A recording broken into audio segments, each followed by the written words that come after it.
Welcome back to Public Administration 101, proudly brought to you by Kano Consultants.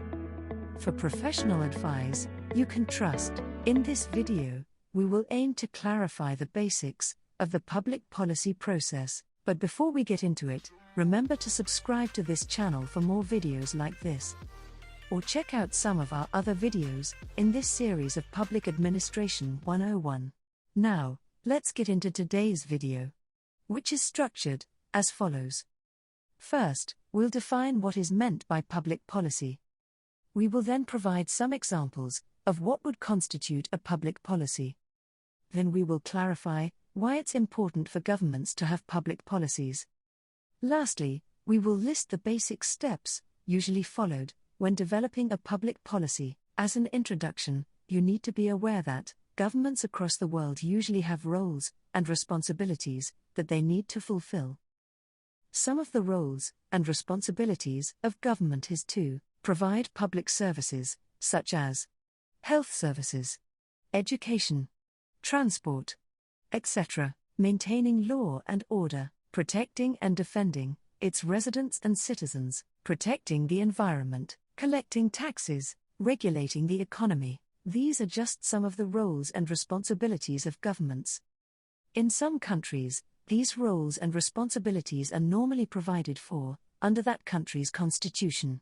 In other countries, the political leaders in government at the time may pledge to provide these functions. In order to provide these functions, governments will usually need to put in place a public policy to guide them in how to fulfill these functions. So, what is a public policy? A public policy can be defined as a system of laws, regulatory measures, courses of action, and funding priorities regarding a specific area of government's function. This is essentially government's position on a certain issue and what the government would choose to do, or not to do, about such an issue. For example, a government may have a public policy on education policy, such as the education curriculum that will be followed.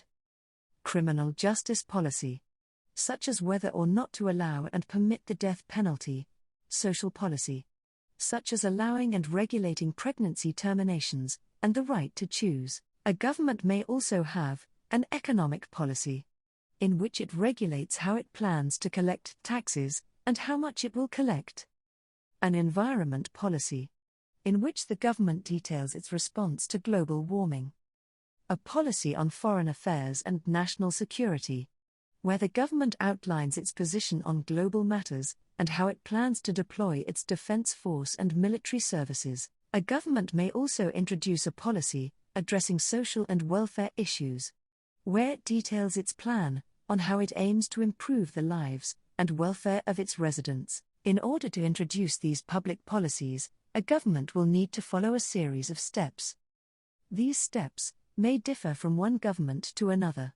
The basic steps will usually be as follows. 1. Identifying the issue or problem that the government aims to address. 2. Setting the agenda. 3. Drafting and approving the public policy. 4. Implementing the approved public policy. 5. Evaluating the policy. The process starts with identifying and defining what the issue to be addressed is. This identification can be done in anticipation of a specific issue. For example, where the government anticipates increased immigration into the country.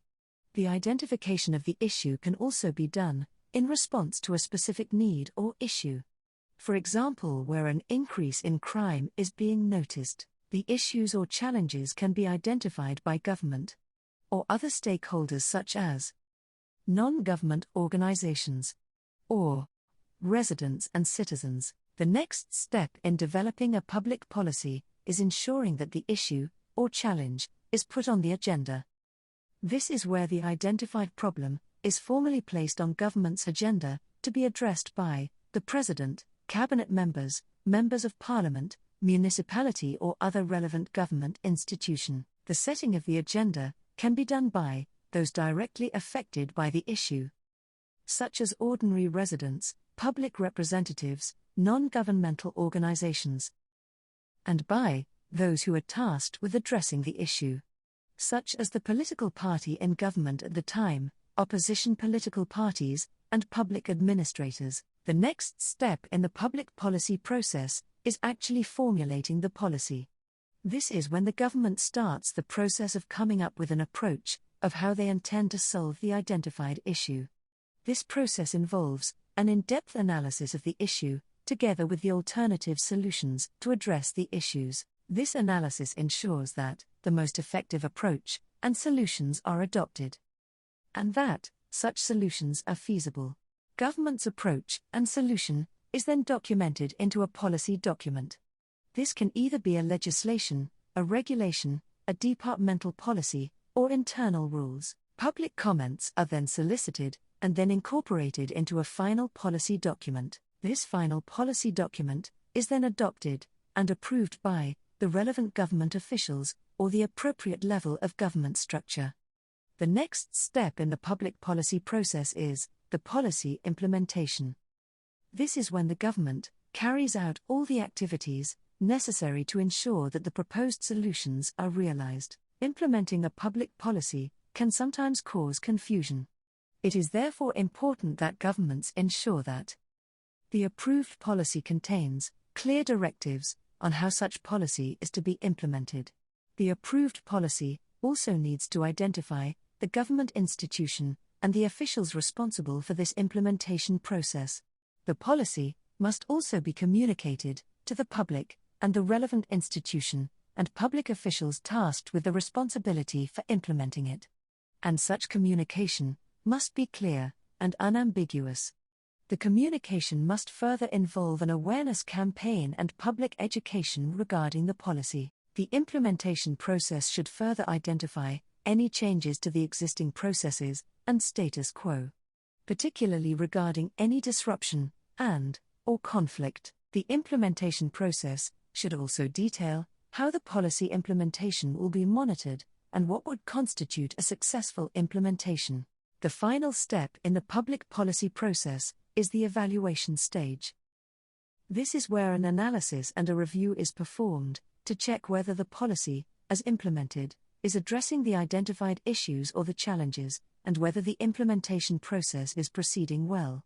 It is during the evaluation stage that government, or any other interested stakeholder, assesses whether the implemented policy has succeeded or failed in addressing the issues first identified.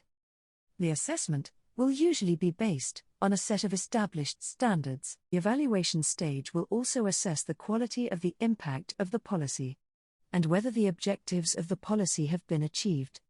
It is during this stage that government needs to gather relevant information about whether or not to continue with a policy, or with certain activities in the policy, or change the direction.